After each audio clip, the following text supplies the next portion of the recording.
सहनौ भुनक्तु सह वीर्यं करवावहै तेजस्विनावधीतमस्तु मा विद्विषावहै। ॐ शान्ति शान्ति शान्तिः। ॐ अज्ञानतिमिरान्धस्य ज्ञानाञ्जनशलाकया चक्षुरुन्मीलितं येन तस्मै श्रीगुरवे नमः। जय श्रीकृष्ण चैतन्य प्रभो नित्यानन्द श्री अद्वैत गदाधर श्रीवासादि गौरभक्तवृन्द। हरे कृष्णा कृष्णा कृष्णा हरे हरे, हरे राम राम राम हरे हरे।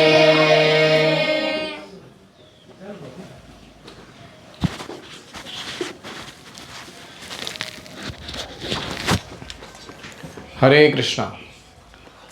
कल आप रात को ध्यान कर रहे थे भगवान राम जी का, जो किस अवस्था में है?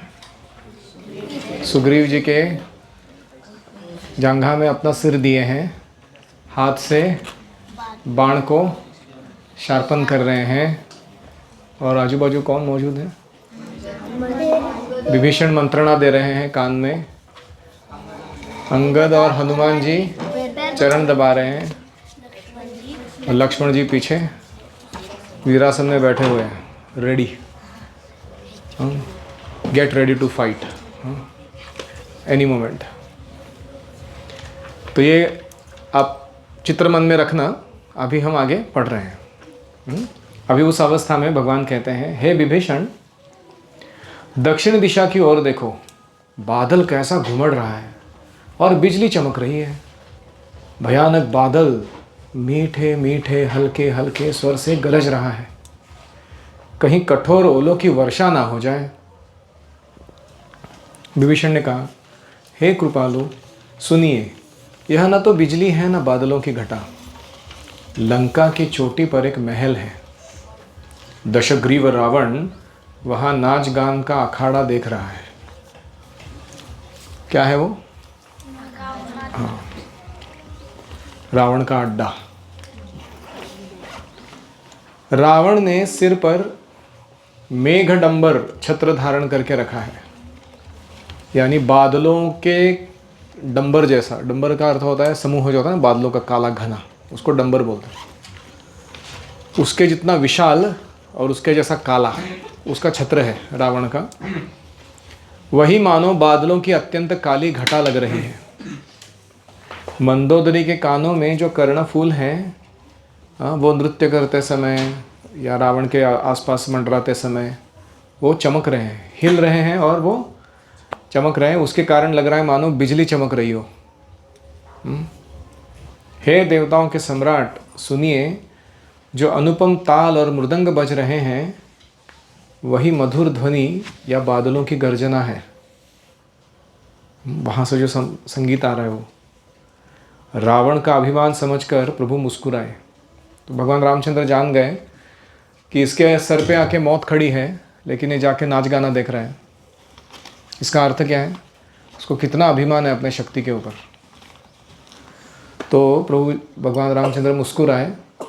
उन्होंने धनुष चढ़ाकर उस पर बाण को संधान किया। पास में ही तरकस धनुष पड़ा था ना, उन्होंने वो बाण को संधान किया, और क्या किया? एक ही बाण से रावण के छत्र मुकुट को और मंदोदरी के कर्णफूल को काट गिराया, बैठे बैठे ही, ऐसे पड़े पड़े। सबके देखते देखते वे दोनों यहाँ इनके सामने जमीन पर आके गिर पड़े। जो कोई पर्वत की चोटी पर था नाच गाने का अखाड़ा, वहाँ से वो कट के, क्या दो चीज़?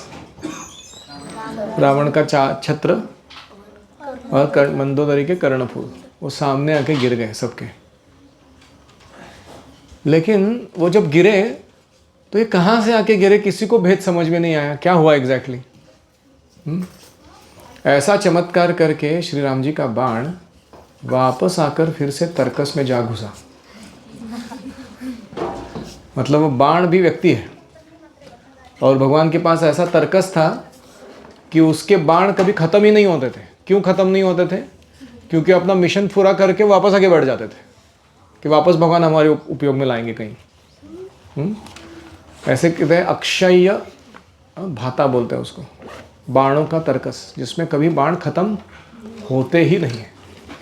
कभी कभी हम सुनते हैं ना भगवान ने लाखों बाण मारे, हज़ारों बाण मारे, हमको लगता है कि इतने कैसे स्टॉक करते रहेंगे लोग। तो वो जो तर्कस है वो इस प्रकार का था।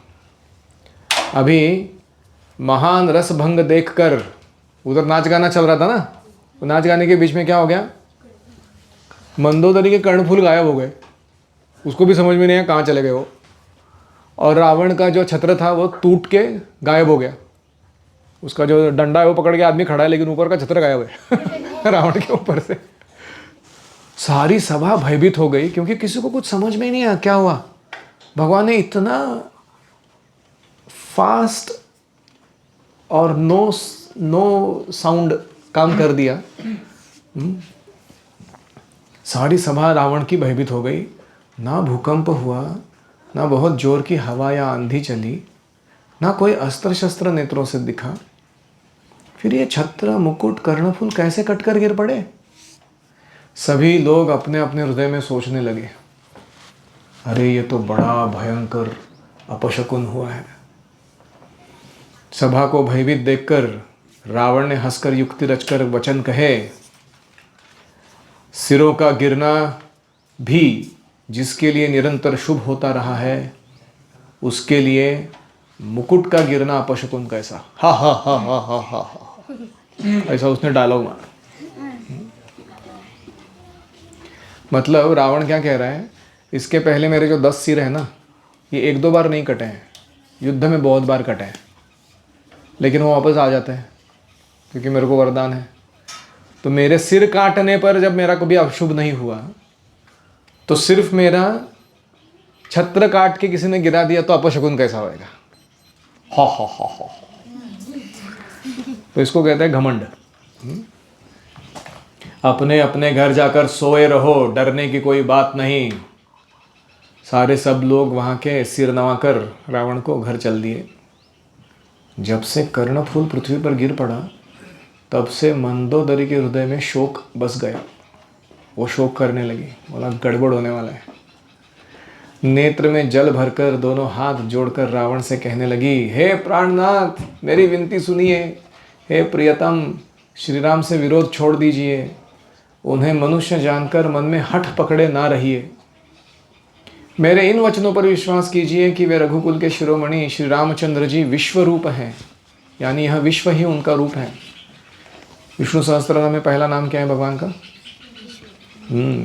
ओम विश्वम विष्णुर्वषट्कारो भूत भव्य भवत् प्रभुः भूतकृत भूतभृद्भावो भूतात्मा भूतभावनः भूतात्मा परमात्मा च मुक्तानां परमा गतिः अव्ययः पुरुषः साक्षी क्षेत्रज्ञोऽक्षर एव च। पहला लाइन है विश्वम। भगवान कौन है? जो दृश्य जगत सामने दिख रहा है, ये भगवान का ही प्रकटीकरण है। तो इसलिए जैसे कोई माइक्रोसॉफ्ट कंपनी में जाएगा, वो किसका प्रकटीकरण है? वो बिल गेट्स का है कि नहीं? उसने बनाया वो कंपनी। तो ऐसे ही ये विश्वम, ये भगवान है। तो यह विश्व उन्हीं का रूप है। वेद जिनके अंग अंग में लोकों की कल्पना करते हैं, पाताल जिनका चरण है, ब्रह्मलोक जिनका सर है, अन्य बीच के लोक विश्राम जिनके भिन्न भिन्न अंगों पर है, भयंकर काल जिनके भ्रुकुटी संचालन, मतलब भौहों का चलना है। भगवान जब भौहें हिलाते हैं तो क्या होता है? हाँ? काल काम करता है। सूर्य उनके नेत्र हैं, बादलों का समूह उनके बाल है, अश्विनी कुमार उनकी नासिका है, रात और दिन जिनके अपार निमेष यानी पलक मारना और खोलना है, 10 दिशाएं उनके कान हैं, ऐसा वेद कहते हैं। तो हम जो फालतू बड़बड़ कर रहे हैं, अगर 10 की 10 दिशाएं भगवान के कान हैं, तो क्या वो सुन नहीं रहे? कोई ऐसा जगह है जहाँ पे हम कुछ खुसुर फुसुर करेंगे और वो भगवान नहीं सुनेंगे? ऐसा होगा? नहीं। वायु उनका श्वास है और वेद उनकी वाणी है। लोभ उनका निचला होठ है, यमराज उनके भयानक दांत हैं। माया उनकी हंसी है, बहुत मोहक है। दिक्पाल उनकी भुजाएं हैं। अग्नि उनका मुख है, वरुण उनकी जीभ है। उत्पत्ति, पालन और प्रलय उनकी चेष्टा यानी क्रिया है। 18 प्रकार की असंख्य वनस्पतियां उनकी रोमावली है। पर्वत उनकी अस्थियां हैं। नदियों जो है उनके नसों का जाल है। वेन्स होता है ना शरीर के अंदर, वो कौन है? नदियाँ। समुद्र उनका पेट है। नरक उनकी नीचे की इंद्रियां हैं। इस प्रकार प्रभु विश्वमय है, अधिक ऊहापोह क्या किया जाए। तो वो विश्व रूप का वर्णन, विराट रूप का वर्णन दे रही है मंदोदरी कि आप राम को क्यों साधारण व्यक्ति समझ रहे हो, वो कौन है समझो पहले तो ऐसे बार बार वो बता रही है। शिव जी उनका अहंकार है, ब्रह्मा उनकी बुद्धि है, चंद्रमा उनका मन है और महान विष्णु ही उनका चित्त है। उन्हीं चराचर रूप भगवान श्री राम जी ने मनुष्य रूप में निवास किया है। हे प्राणपति सुनिए, ऐसा विचार कर प्रभु से वैर छोड़िए, रघुवीर के चरणों में प्रेम कीजिए, जिससे मेरा सुहाग ना जाए, मैं विधवा ना हो जाऊं। तो जब भी हम निसर्ग में जाते हैं, आजू बाजू कहीं घूमने, तो हमें हमेशा ध्यान रखना चाहिए कि हम कृष्ण के साथ, उनके विराट रूप के साथ पेश आ रहे हैं। नदी में थूकना नहीं चाहिए, सुसु नहीं करनी चाहिए, आड़े टेढ़े जगह पे जाके कहीं कोई जानवर प्राणी, कुछ पशु पक्षी कीटक है, उनको तंग नहीं करना चाहिए। वो अपना अपना जीवन जी रहे हैं, तुम अपना जीवन जियो। तुम गुरुकुल में रह रहे हो, अगर तुमको आके कोई लकड़ी से पोक करेगा तो चलेगा, तुमको जान से मार देगा तुमको, ऐसे ही टाइम पास। तो हमें हमेशा याद रखना है कि सब कुछ भगवान की संपत्ति है, उनकी शक्ति है, और हम हमेशा रिस्पेक्टफुल रहना चाहिए उन चीज़ों के साथ। जैसे वो सांप मारते हैं कभी कभी, तो सांप को मारने से पहले प्रणाम करना है, फिर मारना है, फिर वापस प्रणाम करना है। Sorry, not intentional. क्या करें, आपका स्वरूप ही ऐसा है, आपको मारना पड़ता है। जैसे कुंफू में करते हैं ना, मारा मारी चालू करने से पहले क्या करता है, धाड़ धूड़ मार के नीचे गिरा देने के बाद वापस प्रणाम करता है। That is called respect. वो तो मेरा कर्तव्य था जो मैंने किया हो। तो इस प्रकार से हमें सब व्यक्ति, सब वस्तु और सब परिस्थितियों से पेश आना चाहिए कि वो भगवान के मैनिफेस्टेशंस है, उनका ही प्रकटीकरण है। समझ में आ रहा है पॉइंट? कभी कभी कुछ लोग नंबर 1 करते हैं तो सूर्य की तरफ अपना चेहरा करके नंबर सुसु करते हैं, चंद्रमा की तरफ देख के करते हैं। कोई भी आसपास व्यक्ति मौजूद हो उसकी तरफ देख के नहीं करना है। पब्लिक व्यू में सिर ढक के करना है, शर्म के मारे कि मैं क्या कार्य कर रहा हूँ। पृथ्वी माता की क्षमा मांगनी है सुबह उठते ही कि हम ऐसे आड़े टेढ़े काम करते रहते हैं, थूकते रहते हैं, नंबर 1 2 पास करते हैं। किस पे कर रहे हैं? पृथ्वी माता पर कर रहे हैं ना। तो कभी सोचते हैं मन में, आपको अगर ऐसा अस्तित्व दिया जाए कि आपके शरीर पर रहने वाले अनेक लाखों करोड़ों जीव आपके ऊपर नंबर 1 2 करते रहे, आपको कैसा लगेगा? कल्पना करो 1 मिनट के लिए, आपका शरीर है बड़ा, उसमें बहुत सारे लोग बैठे हुए हैं और सब लोग सुबह उठ के नंबर 1 2 करते हैं आपके ऊपर। तो पृथ्वी इतनी सहनशील है, भगवान की शक्ति है वो भूमाता, वो हमारे अपराध क्षमा करती है और फिर भी हमें खाना पीना देती है। जैसे बच्चा कोई मम्मी के बॉडी पे सुसु करता है, नंबर 2 करता है, मम्मी बुरा नहीं मानती है कि नहीं? ऐसे ही भूमाता है। तो हमें ये सब करते समय हमें हमेशा सचेत रहना चाहिए कि हम लोग फुकट चंबू बाबूराव अपना सारा उल्लू सीधा कर रहे हैं, लेकिन हमारी कोई औकात नहीं है ये सब फैसिलिटी एंजॉय करने की। तो इसलिए मंदोदरी का जो वचन है उससे हमारा जो एनवायरमेंटल रिस्पेक्ट वो बढ़ना चाहिए। पर्यावरण के प्रति हमारी आस्था, उसको स्वच्छ साफ सुथरा रखने की इच्छा बढ़नी चाहिए। पत्नी के वचन सुनकर रावण खूब हंसा। अहो, मोह यानी अज्ञान की महिमा बड़ी बलवान है। मतलब तुमको मोह हो गया है। स्त्री का स्वभाव सब सत्य ही कहते हैं कि स्त्री के हृदय में 8 अवगुण सदा रहते हैं। साहस, अति एडवेंचर, झूठ, चंचलता, माया, डरपोकपन, भय, अविवेक, अपवित्रता और निर्दयता। तूने शत्रु का समग्र विराट रूप गाया और मुझे उसका बड़ा भारी भय सुनाया। हे प्रिय, वह सब जो चराचर विश्व तुम वर्णन कर रही थी स्वभाव से ही मेरे वश में है। मैंने सारे देवताओं को नीचे झुका के मेरे घर में झाड़ू पोछा मारने के लिए रखा हुआ है, जो इनको कंट्रोल करते हैं। जो तूने नाम लिए, इंद्र, चंद्र, वरुण, वायु, सब, वो कौन है? मेरे घर के नौकर चाकर है वो। रावण बोल रहे हैं, तेरी कृपा से अभी मुझे समझ पड़ा, मैं तेरी चतुराई जान गया। तो इस प्रकार इसी बहाने मेरी प्रभुता का बखान कर रही है। मतलब तो राम के प्रभुता को वर्णन कर रही है कि कितने बड़े मास्टर है वो, लेकिन इनडायरेक्टली तो किसका वर्णन कर रही है? ये सब विश्व चराचर जिसके कंट्रोल में है उस रावण का तो गुणगान कर रही है। हे भगवान, हे मृगनयनी, तेरी बातें बड़ी गूढ़ हैं, समझने पर सुख देने वाली और सुनने से भय छुड़ाने वाली है। मंदोदरी ने मन में ऐसा निश्चय कर लिया कि मेरे पति को कालवश मति भ्रम हो गया है, पागल हो गया है व्यक्ति। इस प्रकार अज्ञानवश बहुत से विनोद करते हुए रावण को सवेरा हो गया। तब स्वभाव से ही निडर और घमंड में अंधा लंकापति सभा में गया। यद्यपि बादल अमृत सा जल बरसाते हैं तो भी बेत यानी बांबू का वृक्ष फलता फूलता नहीं है। इसी प्रकार चाहे ब्रह्मा के समान भी ज्ञानी गुरु क्यों ना मिले तो भी मूर्ख के हृदय में ज्ञान नहीं होता। क्या पावरफुल उपमा है। समझ रहे हो लाइन? जैसे बादल से इतना सुंदर पानी आता है, लेकिन बेत का जो वृक्ष होता है ना, उसमें कभी फल या फूल नहीं लगते। वो ऐसा सीधा टाँव करके लकड़ी बाहर आता है उसका पूरा, है कि नहीं? इतना सारा उसको अमृत पिलाया जा रहा है बादलों के वर्षा के रूप में, फिर भी फल फूल नहीं आते उसमें। हाँ, ऐसे ही ब्रह्मा के जैसा भी गुरु किसी को प्राप्त हो जाए, लेकिन वो अगर व्यक्ति मूर्ख है तो उसके हृदय में ज्ञान उत्पन्न नहीं होता, सब व्यर्थ चला जाता है। सुबेल पर्वत पर प्रातःकाल श्री रघुनाथ जी जाग गए। उन्होंने सब मंत्रियों को बुलाकर सलाह पूछी कि शीघ्र बताइए अब क्या उपाय करना चाहिए। जांबवान ने श्री राम जी के चरणों में सिर नवाकर कहा, हे सर्वज्ञ भगवान, आप सब कुछ जानने वाले हैं।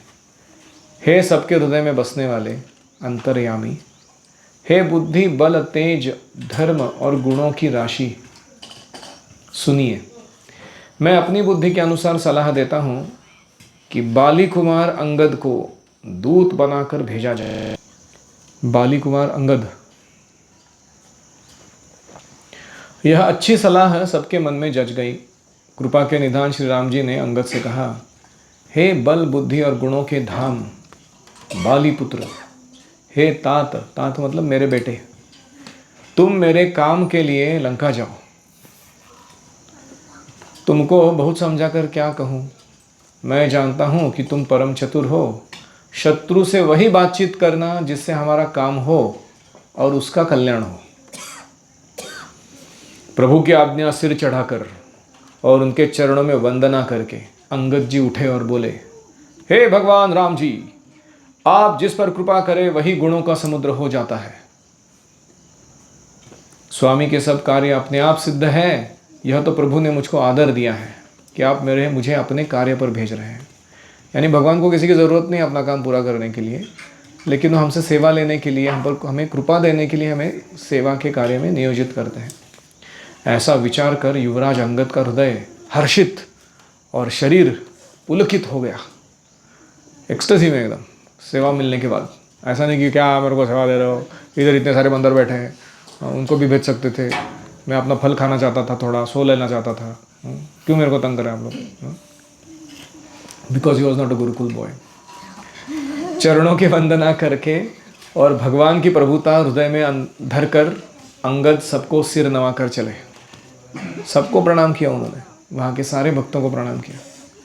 प्रभु के प्रताप को हृदय में धारण किए रण बाखुरे वीर बालीपुत्र स्वाभाविक ही निर्भय थे, किसी से डरते नहीं थे। लंका में प्रवेश करते ही रावण के पुत्र से उनकी भेंट हो गई, जो वहां खेल रहा था।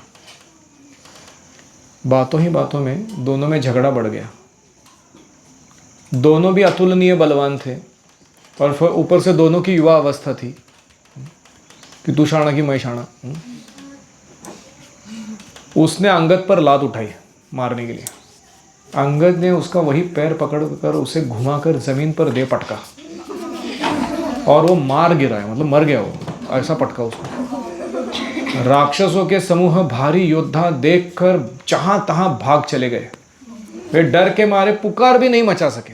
वो इतने डर गए, वो अचानक हो गया, उसको उठा के पटक के मार दिया। रावण का बेटा मार दिया, भाग गए वो आवाज भी नहीं किया उन्होंने मुंह से, चिल्लाना का बात कुछ हुआ ही नहीं। एक दूसरे को वो असली बात नहीं बतलाते, क्योंकि रावण को जाके न्यूज़ देगा कौन, उसका सर काट देगा रावण। जो भी बोलेगा कि तुम्हारा बेटा मर गया, हाँ अंगद ने मार दिया उसको उसका सर कलम कर दे। तो एक दूसरे को मर्म नहीं बता रहे। रावण के पुत्र का वध समझकर सब चुप मार कर रह गए। रावण पुत्र की मृत्यु जानकर और राक्षसों को भय के भारे भागते देखकर नगर में कोलाहल मच गया कि जिसने लंका जलाई थी वही बादर फिर से आ गया है। क्योंकि उनको पता फर्क नहीं समझ में आता ना मंदिरों में कि पहले हनुमान जी थे, अभी अंगद आए। जैसे हम दोनों बंदर, मतलब किसी जनरली कुत्ते या बंदर को हम देखते हैं तो हमको कुछ ज़्यादा फर्क नहीं समझ में नहीं आता है कि उनका इसका चेहरा अलग है उसका चेहरा अलग है। उनको लग रहा है सब कुत्ते ही है या सारे। तो उनको क्या लग रहा है, ये वानर है, वही वानर है, वापस आ गया वो। अब ये कह के सारे अत्यंत भयभीत होकर विचार करने लगे, विधाता अब न जाने क्या करने वाला है हमारा। वे बिना पूछे ही अंगद को रावण के दरबार की राह बताने लगे। अंगद चल रहा था अपना गदा लेके, तो जिसको देखता था वो बोलता था इस तरफ जाना है आपको तो मेरे को कुछ मत करो तुम जगह बता देता हूँ। जिससे ही वे देखते वे वही डर के मारे सूख जाता। बोलता अभी ये पता नहीं मार देगा गदा सर में तो चटनी हो जाएगा हमारा। श्री राम जी के चरण कमलों का स्मरण करते हुए अंगद रावण की सभा के द्वार पर गए। वे बड़े धीर थे, वीर थे, बल की राशि थे, इसलिए मलखम करना चाहिए। ये टाइम पास लोगों के काम नहीं है, ये सब गप्पे मारने वाले लोगों के। सिंह की जैसी एंड थी उनकी, यानी शान थी, ऐसे इधर उधर देखते थे वो। तुरंत ही उन्होंने एक राक्षस को भेजा, रावण को अपने आने का समाचार जाके सूचित करो। सुनते ही रावण हंसकर बोला, बुला लाओ, कहां का बंदर है। आज्ञा पाकर बहुत से दूत दौड़े, वानरों में हाथी के समान अंगद को बुला लाए। अंगद ने रावण को ऐसे बैठा देखा जैसे कोई प्राणयुक्त सजीव काजल का पहाड़ बैठा हो। काजल का पहाड़ और उसमें जीव हो तो कैसा लगेगा वो, ऐसा रावण दिख रहा था। भुजाएं वृक्षों के समान, सिर पर्वतों के शिखरों के समान था। रोमावली मानो बहुत सारी लताएं थी शरीर पर। मुंह, नाक, नेत्र, कान पर्वत की गुफाओं के जैसे लग रहे थे, खोहों के बराबर लग रहे थे। अत्यंत बलवान बांके वीर बालीपुत्र अंगद सभा में गए, मन में जरा भी नहीं झिझके। अभी देखो रावण के सामने जाके खड़ा रहना तुमको, लेकिन तुमको डर नहीं लगता। क्या कॉन्फिडेंस रहना कहना राम भक्ति में अंगद को देखते ही सब सभासद उठ के खड़े हो गए। यह देखकर रावण के हृदय में बड़ा क्रोध हुआ। बोले मेरे लोग है तुम, उसको आदर देने के लिए खड़ा रह रहे हो तुम लोग, बैठ जा गुस्सा आ गया उसको। मेरा खाना खाते हो, उसका आदर देते हो तुम। जैसे मतवाले हाथियों के झुंड में सिंह निशंक होकर चला जाता है, वैसे ही श्री राम जी के प्रताप को हृदय में स्मरण करके निर्भय होकर सभा में सिर नवाकर बैठ गए। रावण ने कहा, अरे बंदर, तू कौन है? अंगद ने कहा, हे दशग्रीव, मैं श्री रघुवीर का दूत हूं। मेरे पिता से और तुमसे मित्रता थी, इसलिए हे भाई मैं तुम्हारी भलाई के लिए ही आया हूं। तो हिस्ट्री में बहुत कुछ हो चुका है। वो बाली जो था वो अपनी गायत्री करता था, तो वो 4 धामों में जाके सुबह का, दोपहर का, शाम का गायत्री, अभी डॉट 6 o'clock, 12 o'clock, 6 o'clock, वो 4 धामों में जाके गायत्री करके आता था। इतना फास्ट स्पीड था उसका। मतलब वो जाएगा पहले बद्रीनाथ, उधर जाके गायत्री करेगा, फिर उधर से उड़ के जाएगा जगन्नाथपुरी, उधर गायत्री करेगा, उधर से उड़ के जाके करेगा रामेश्वरम, बैठ के उधर गायत्री करेगा, उधर से जाके द्वारका, उधर जाके गायत्री करेगा, फिर अपने घर पे चला जाएगा। ऐसा दिन में 3 बार करता था वो गायत्री। धामों में जाके गायत्री करने का महत्व है स्पेशल। तो अभी एक बार क्या हुआ, रावण को किसी ने बोला कि तुम क्या अपने शक्ति पे घमंड करते हो, जाके बाली को देखो क्या पावर है उसके पास। तो रावण को लगा अरे कोई तो मेरे से ज़्यादा श्रेष्ठ है, उसको अहंकार आ गया। जाके उसने बाली को ललकारा, लेकिन उस टाइम बाली क्या कर दे, गायत्री कर दे। तो उसको लगा जवाब क्यों नहीं दे रहा, तो जाके लात मारा उसके पीठ पे। तो बाली ने देखा कौन है ये बदमाश, तंग कर रहा है। वापस मारने के लिए आया तो बाली ने ऐसे पकड़ के उसको अपने बगल में दबा के रख दिया रावण को, और गायत्री करता रहा। और वो रावण उधर छटपटा रहा है, छोड़ मेरे को, छोड़। तो उसको पकड़ के रखा, फिर उधर से कूद मार के 4 धामों में जाके गायत्री पूरा किया उसने, रावण को साथ में लेके ऐसा कूद के गायत्री पूरा किया। और फिर लास्ट में जब लास्ट गायत्री पूरा होने के बाद उसने रावण को छोड़ा, फिर उसको बोला भाई क्या चाहिए तेरे को, क्यों तंग कर रहा है मुझे इधर आके। तो रावण ने ये प्रताप देख लिया था उसका। तो रावण बोलता है मैं रावण हूं, तुम्हारे साथ मित्रता करने के लिए आया था, तुम मेरे मित्र बन जाओ। तो अभी ये बैकग्राउंड सारा अंगद बोल नहीं रहा है कि मेरी पिता की और तुम्हारी मित्रता थी। मतलब एग्जैक्टली क्या था। तो वो बोल रहा है सिर्फ कि वो मार खा के पूरा नहीं हुआ तो और है, हम लोग अभी बचे हुए हैं, मैं उनका ही बेटा आया हूँ। इसलिए है भाई, मैं तुम्हारी भलाई के लिए ही आया हूँ। तुम्हारा कुल उत्तम है, पुलस्त्य ऋषि के तुम पौत्र हो, ग्रैंडसन। शिव जी की और ब्रह्मा जी की तुमने बहुत प्रकार से पूजा की है, उनसे बहुत सारे वर पाए हैं, सब काम सिद्ध किए हैं, लोकपालों और सारे राजाओं को तुमने जीत लिया है। देखो कैसे बोलना चाहिए शत्रु से, उसका जो वास्तविक ग्रेटनेस है उसको एक्नॉलेज करना।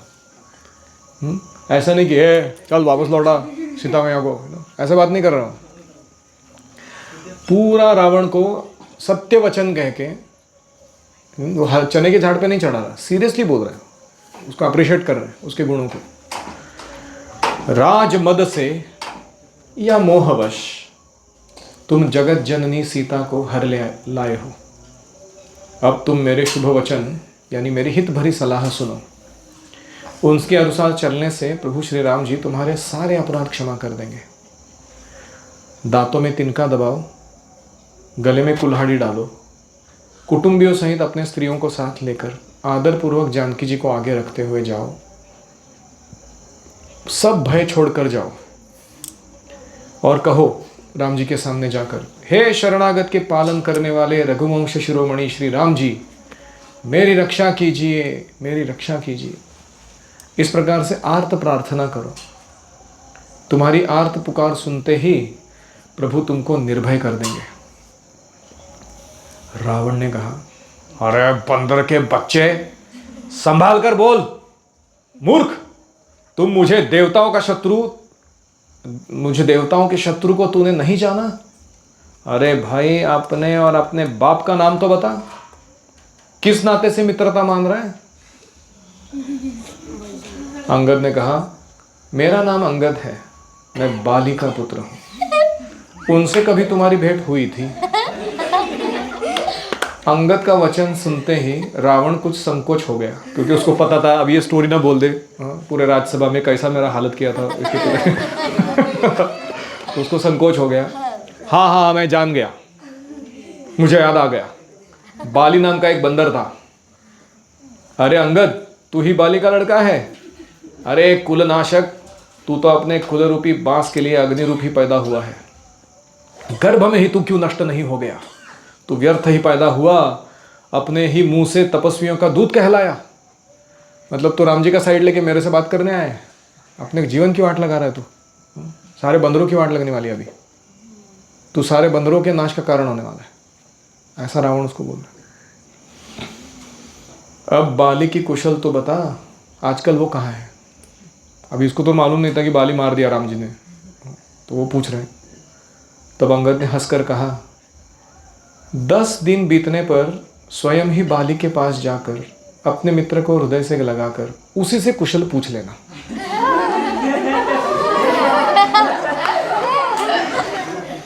मतलब अभी से 10 दिनों के अंदर युद्ध होके तुमको मार डालेंगे जब भगवान, तो मेरे पिताजी ऑलरेडी गए उधर, तो तुम भी उधर जाके उनसे हाल पूछ लेना तुम मरने के बाद। श्री राम जी से विरोध करने पर जैसी कुशल होती है वह सब तुमको वे सुनाएंगे कि भगवान से मैंने भी वैर किया था, मेरी क्या हालत हुई।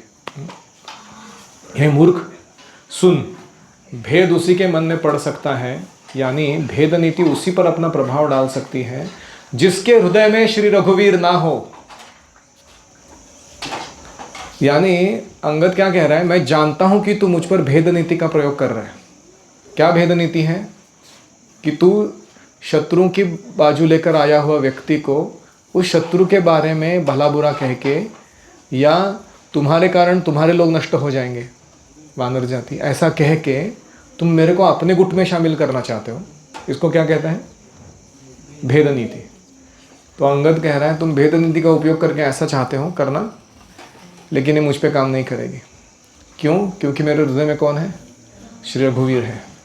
और तुम्हारी इस बात का प्रभाव या भेद नीति का प्रभाव मुझ पे नहीं पड़ने वाला।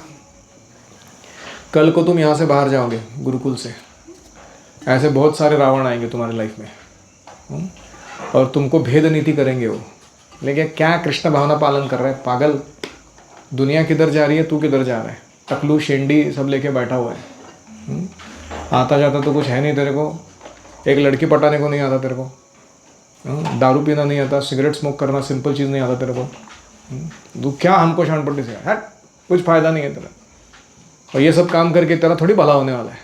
हम देख कैसा पैसा कमा रहे हैं, हम लोग देख कैसे गाड़ी उड़ा रहे हैं, तुम देखो कैसे फटीचर अवस्था में जी रहे हो, बेडशीट्स पहनते हो तुम शरीर के ऊपर। ऐसा कोई बोलेगा तुम क्या बोलोगे?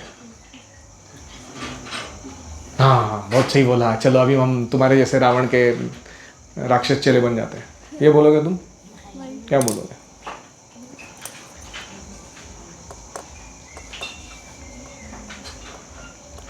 मरने के बाद देखना क्या होगा। हम दोनों मरेंगे तो उसके बाद देख लेंगे किसका हालत क्या हुआ है। तो कहना इतना ही है, thanks for your advice, keep it with yourself, it doesn't affect me. If you have anything else to talk, let's continue. बस इतना ही बोलना है। तुम्हारे कॉन्फिडेंस को देख के वापस आएगा नहीं तुम्हारे पास। तो भेद नीति टिकने नहीं देना। तो we end there for today. आगे देखते हैं अंगद जी क्या क्या कहते हैं रावण को, और हम अभी आपकी कीर्तन को जारी रखेंगे। किसी का कोई प्रश्न है?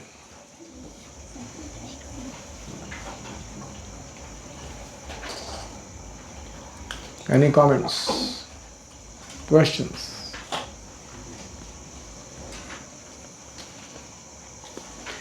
श्री रामायण की जय, श्री सीताराम लक्ष्मण हनुमान की जय, श्रील प्रभुपाद की जय, गौर प्रेमानंदे, हरि हरि बोल। Thank you all very much.